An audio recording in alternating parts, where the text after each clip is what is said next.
الحمد لله نحمده ونستعينه ونستغفره ونؤمن به ونتوكل عليه ونعوذ بالله من شرور انفسنا ومن سيئات اعمالنا من يهده الله فلا مضل له ومن يضلل فلا هادي له ونشهد أن لا إله إلا الله وحده لا شريك له ونشهد أن سيدنا مولانا محمدا عبده ورسوله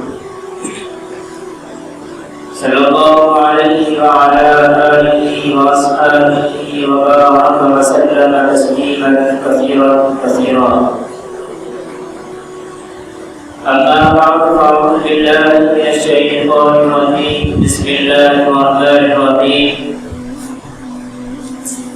ولا تطع كل حلاف مهين هماز مشاء بنميم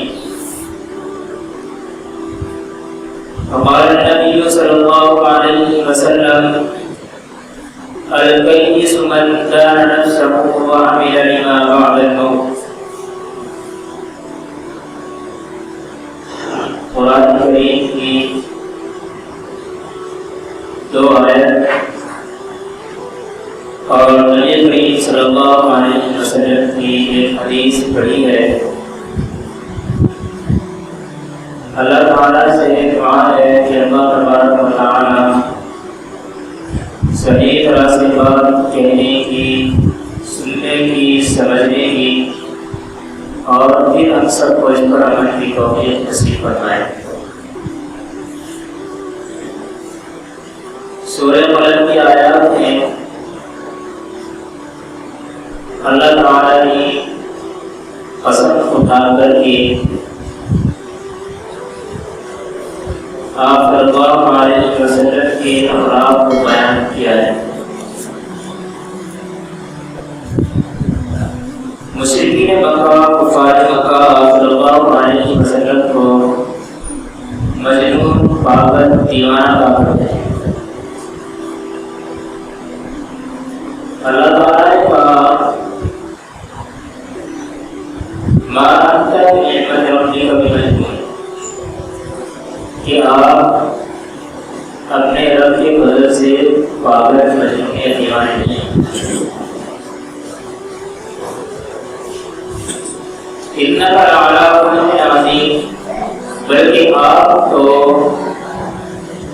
اخلاق کے اعلیٰ پیمانے پر فائز ہیں اور بہترین اخلاق پر قائم ہیں. تو گویا کہ اللہ تبارک و تعالیٰ نے کفار و مشرکین کی جو بات تھی اس کا رد کر دیا، اس کو واپس کر دیا. پھر جو کہتے ہیں جو جھوٹ بولتے ہیں ایسا نہیں.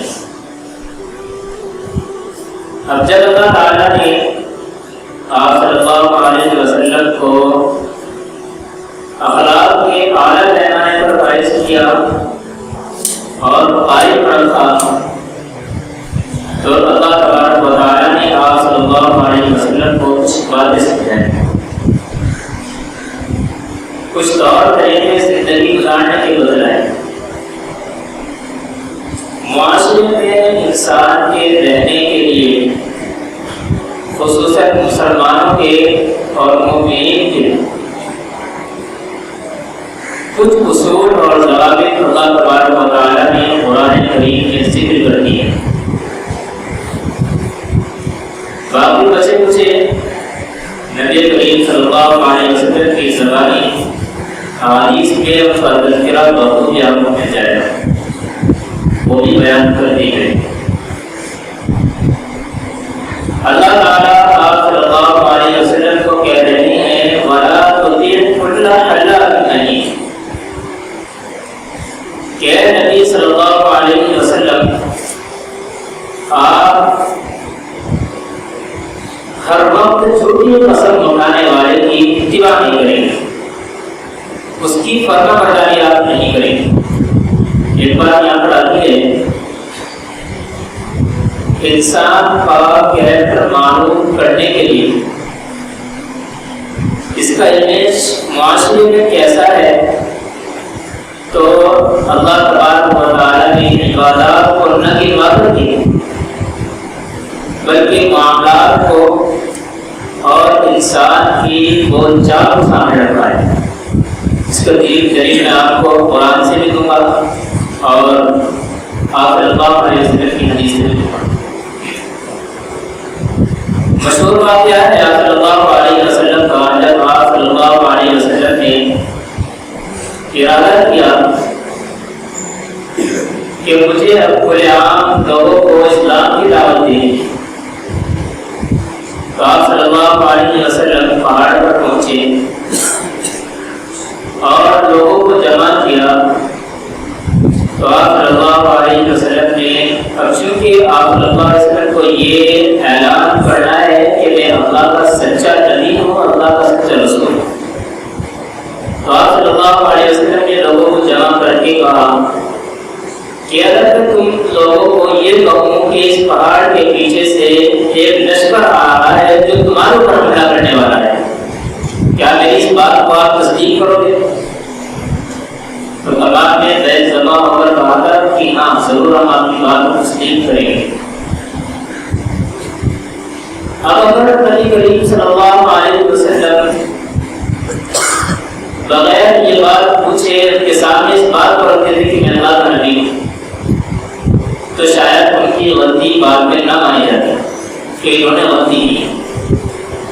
ایک طرف تو اللہ خود اقرار کر رہا ہے کہ انسان بالکل سچا ہے، بالکل صادق اور امین ہے، اور پھر اس کا انکار کر دے، اب مانا جائے گا کہ ہاں انہوں نے غلطی کی۔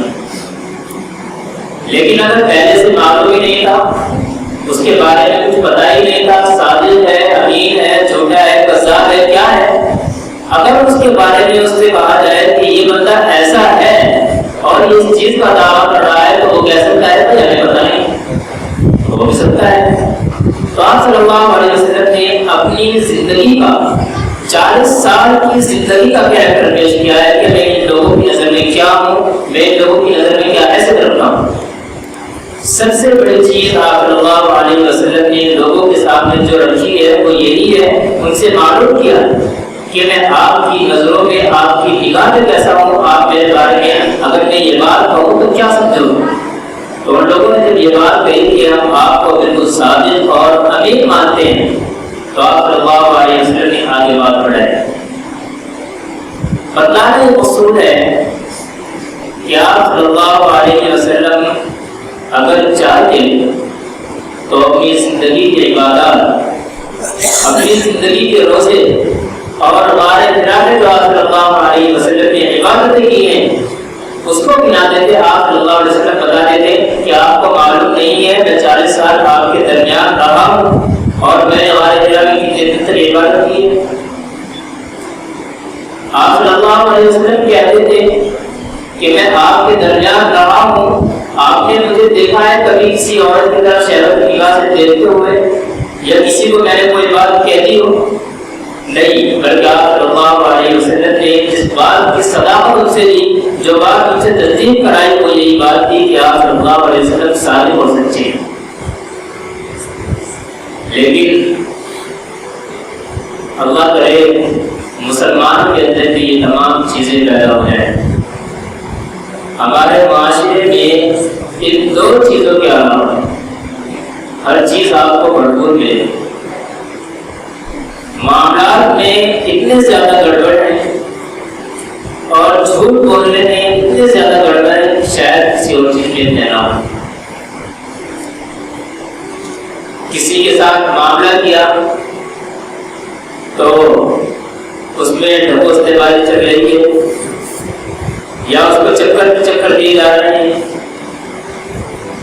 میں کافی دن پہلے کسی صاحب سے اس طرح کا معاملہ ہوا کہ ان کو کام کرانا تھا، کوئی بات نہیں، ٹھیک ہے بھائی اپنے گھر کا آدمی ہے، اور وہاں یہ بات صرف ان لوگوں کے اندر ہی نہیں ہوتی جو بظاہر مسلمان نہیں ہوتے، بلکہ یہ بات بعض ان حضرات کے اندر بھی پائی جاتی ہے جو بہت بڑے نمازی، حاجی اور قاضی اپنے آپ کو سمجھتے ہیں۔ اللہ معاف کرے میں کچھ بڑے بول رہا ہوں، لیکن حقیقت ایسی ہے، ساری رات پورا دن انسان مسجد میں رہتا ہے، نمازیں پڑھتا ہے، قرآن کریم کی تلاوت کرتا ہے، لیکن اگر معاملات کا جس وقت اس کے ساتھ معاملہ کوئی کیا جاتا ہے تو اس کے اندر پتہ نہیں کیسی چیزیں نکل کر کے آتی ہیں۔ یہاں پر پتہ چلتا ہے کہ اس کے اندر کتنا پانی ہے، یہ کس پانی میں رہ رہا ہے۔ تو یہ معاملات ہوتے ہیں انسان کے۔ آپ صلی اللہ علیہ وسلم نے جو بات پیش کی ہے وہ سب سے پہلی یہ بات پیش کی ہے۔ آپ صلی اللہ علیہ وسلم کے پاس لوگ آیا کرتے تھے، اپنی امانتوں کو رکھ کر کے جایا کرتے تھے، اور امانت بھی کوئی چھوٹی موٹی نہیں۔ اگر اس وقت کے اس خزانے کو آج کے بڑے سے بڑے مالدار کے سامنے رکھا جائے تو وہ اس کے سامنے ایسے کیا میرے پاس تو کچھ ہے ہی نہیں۔ وہ لوگ آپ صلی اللہ علیہ وسلم کے پاس اپنی امانتیں رکھ کر کے جایا کرتے تھے، اور آپ صلی اللہ علیہ وسلم وقت پر ان کو لوٹا دیا کرتے تھے۔ ہم نبی کے امتی ہیں، آپ صلی اللہ علیہ وسلم کا دعویٰ کرتے ہیں کہ ہم نبی کے امتی ہیں، ہم آپ صلی اللہ علیہ وسلم کی اتباع کرتے ہیں، لیکن ہمارے معاملات بالکل گئے گزرے ہیں، اور یہ چیز دوسروں نے ہم سے نکال لی ہے اور اپنے اندر ڈال لی ہے۔ کتنے بڑے بڑے لوگ ہیں، معاملات کرتے ہیں تو ان کا بالکل ایسا ہوتا ہے جیسا کہ آٹے سے بال نکال کر کے باہر کر لیتے ہیں، بالکل صاف ستھرے معاملات ہوتے ہیں۔ ان میں بھی سبھی نہیں، سب کی بات نہیں کر رہا ہوں، میجورٹی کی بات کر رہا ہوں، جو تھوڑے بہت کچھ ایسے حضرات ہوتے ہیں جن کے اندر معاملات بہت سمجھ ہوا کرتی ہیں۔ اللہ تعالیٰ نے تو قرآن کریم میں ذکر کیا ہے کہ بھائی معاملات کو جب بھی کسی کے ساتھ کیا جائے تو ان کو لکھ دیا کرو۔ بتاؤ کتنے آدمی کا لکھ رکھا ہے؟ کسی کی کوئی رقم ہے، کس کی کاپی میں موجود ہے کہ آپ کے پاس اپنی موت کا سرٹیفکیٹ ہے کہ آپ نثار میں رہتے ہیں؟ بالکل نہیں۔ تو پتہ چلتا ہے کہ معاملات کی کمیاں ہمارے اندر ہو گئی ہیں، اسی وجہ سے آج دنیا اور مسلمان خصوصاً اس موڑ پر جا چکے ہیں کہ یہ حالات بدتر ہو گئے۔ نبی کی سنتوں کو ٹھکرا کر، قرآن کریم کی آیات کا انکار کر کے صرف اپنی مقصد کی چیز نکال کر کے اس پر عمل کرنا چاہتے ہیں لوگ۔ تو قرآن کریم کسی کے گھر کی کتاب تو ہے نہیں ہے، کسی کے گھر کا کلام تو ہے نہیں کہ جس طرح جس آیت کو چاہے نکال دیا اور جس آیت پہ چاہے عمل کر لیا۔ قرآن کریم میں آیا ہے یا ایھا الذین آمنوا ادخلوا فی السلم کافۃ، اے ایمان والو تم اسلام کے اندر پورے کے پورے داخل ہو جاؤ۔ کیوں کہہ رہا ہے؟ کیوں کہا جا رہا ہے مسلمانوں کو اس طرح کی باتیں کرنے کے لیے کہ پورے پورے داخل ہو جاؤ؟ کیوں اللہ تعالیٰ ایسی باتیں کر رہے ہیں؟ اللہ تعالیٰ جانتا ہے کہ بھائی یہ لوگ آپ صلی اللہ علیہ وسلم کے امتی ہونے کا دعویٰ کرتے ہیں، اور ہے بھی دعویٰ کیوں کریں، لیکن بڑھ چڑھ کر کے کیا ہم تو آپ صلی اللہ علیہ وسلم کے امتی ہیں اور فخری الفاظ میں بولتے ہیں، لیکن اگر دیکھا جائے تو ان کے اندر کھوٹ بھرا ہوا نظر آئے گا کہ صرف اوپر سے ہیں، اندر سے کچھ نہیں۔ آپ صلی اللہ علیہ وسلم نے کبھی خواہشات کا پیچھا نہیں کیا، لیکن ہماری خواہشیں دیکھیں، اگر آپ صلی اللہ علیہ وسلم خواہشات کے پیچھے دوڑتے تو آپ صلی اللہ علیہ وسلم کی جو سب سے پہلے شادی ہوئی ہے 25 سال کی عمر میں 40 سال کی بیوہ سے ہوئی۔ یہ خواہش ہے۔ آج کا 55 سال کا انسان بھی وہ یہ نہیں چاہے گا کسی بیوہ سے شادی کر لوں، بلکہ اس کی بھی خواہش نہیں ہوگی کہ مجھے کوئی قوالی لڑکی ملے۔ لیکن آپ صلی اللہ علیہ وسلم پر قربان جائیے کہ آپ صلی اللہ علیہ وسلم نے خواہشات کو چھوڑ کر کے صرف ضرورت کو سامنے رکھا ہے کہ آج 40 سال کی بھی عورت ہے، 20 سال کی بھی عورت ہے، 15 سال کی بھی عورت ہے، 18 سال کی بھی عورت ہے، تو آپ صلی اللہ علیہ وسلم نے صرف ضرورت کو دیکھا اور اس نے نکاح کر لیا۔ اور نکاح بھی کوئی ایسی عورت نہیں تھی، بلکہ ایک ایسی بیوہ عورت تھی جو دو مرتبہ بیوہ ہو چکی۔ حضرت خدیجہ کبریٰ رضی اللہ تعالیٰ عنہ جن کا نام ہے، دو مرتبہ یہ بیوہ ہوئی ہے۔ اس کے بعد آپ صلی اللہ علیہ وسلم سے ایک تیسرا نکاح ہوا ہے، تیسری مرتبہ میں آپ صلی اللہ علیہ وسلم کے نکاح میں آئے۔ تو آپ صلی اللہ علیہ وسلم کی کچھ عادتیں وہ تھی جو دنیا سے ہٹ کر اور لوگوں سے ہٹ کر کی تھی بالکل۔ تو آپ صلی اللہ علیہ وسلم نے اب آپ یہاں پر اشکال کر سکتے ہیں کہ آپ صلی اللہ علیہ وسلم کے اندر جب خواہشات نہیں تھی، آپ خواہشات کے پیچھے نہیں دوڑتے تھے، تو آپ نے نکاح کیا کیوں ہے؟ بیک وقت آپ صلی اللہ علیہ وسلم کی نکاح میں 9 بیویاں تھیں، 9 ازواج مطہرات تھے آپ کی نکاح میں. تو یہاں پر انسان اشکال کر سکتا ہے، سوال کر سکتا ہے کہ پھر ایسا کیوں ہے؟ تو بھائی سیدھا سا جواب ہے، کچھ چیزیں جو عرب میں تھی وہ آپ صلی اللہ علیہ وسلم نے جو کام نبوت سے پہلے کیے ہیں وہ عرب کے طریقے کے مطابق تھے، لیکن آپ صلی اللہ علیہ وسلم نے نبوت ملنے کے بعد جو کام کیے ہیں وہ بالکل شریعت اور اسلام کی وجہ سے. شریعت کہہ رہی ہے کہ مرد کو 4 نکاح کرنی چاہیے، شریعت کہہ رہی ہے کہ نبی کے لیے بیوی حلال ہے، شریعت کہہ رہی ہے کہ انسان کو داڑھی رکھنی چاہیے، اگرچہ وہ معاشرے کے اندر بھی ہے، لوگ وہاں پر داڑھی رکھ رہے ہیں، لیکن یہاں پر شریعت کی وجہ سے آپ صلی اللہ علیہ وسلم نے داڑھی رکھی ہے، اگرچہ وہ معاشرے کے اندر بھی تھی. اور عرب کے اندر تو آپ صلی اللہ علیہ وسلم کی بیست سے پہلے بہت زیادہ رواج تھا کہ وہ کئی بھی عورتوں سے نکاح کر لیا کرتے تھے. تو آپ صلی اللہ علیہ وسلم کی اس بات سے اور ان کارناموں سے، ان عمل سے پتہ چلتا ہے کہ آپ صلی اللہ علیہ وسلم خواہشات کے پیچھے نہیں چلا کرتے تھے. آپ صلی اللہ علیہ وسلم کی قرآن کریم کی ایک آیت ہے، آپ اللہ تعالیٰ نے ارشاد فرمایا کہ اے لوگوں وَمِنْ أَهْلِ الْكِتَابِ مَنْ إِنْ تَأْمَنْهُ بِقِنْطَارٍ يُؤَدِّهِ إِلَيْكَ. اللہ تعالیٰ کہہ رہے ہیں کہ اہل کتاب میں سے بعض وہ لوگ ہیں کہ اگر آپ ان کے پاس سونے کا پہاڑ بھی رکھ دو اور ان کے پاس امانت کے طور پر کوئی سامان بھی رکھ دو تو وہ فوراً آپ کو واپس کر دیں. اہل کتاب کہتے ہیں عیسائی یا یہودی جو بھی ہو ان کو اہل کتاب کہا جاتا ہے. تو وَمِنْ أَهْلِ الْكِتَابِ مَنْ تَأْمَنْهُ بِقِنْطَارٍ يُؤَدِّهِ إِلَيْكَ وَمِنْهُمْ مَنْ تَأْمَنْهُ بِدِينَارٍ لَا يُؤَدِّهِ إِلَيْكَ إِلَّا مَا دُمْتَ عَلَيْهِ قَائِمًا.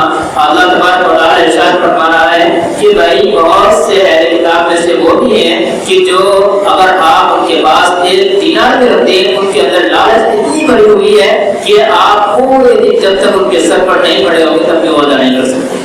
تو اس بات سے پتہ چلتا ہے اللہ تعالیٰ کے نزدیک بھی جو چیز انسان کے کریکٹر کو دکھانے کے لیے یا انسان کی عادت بتلانے کے لیے کہ اس کا معاشرے میں کیا کریکٹر ہے، کیسے اس کا امیج ہے، تو اللہ تعالیٰ معاملات کو پہلے پیش کرتا ہے. اسی وجہ سے تو اللہ تعالیٰ نے آپ صلی اللہ علیہ وسلم کے معاملات کو اور ادھر یہودیوں کے یا عیسائیوں کے اہل کتاب کے اس کریکٹر کو بیان کیا.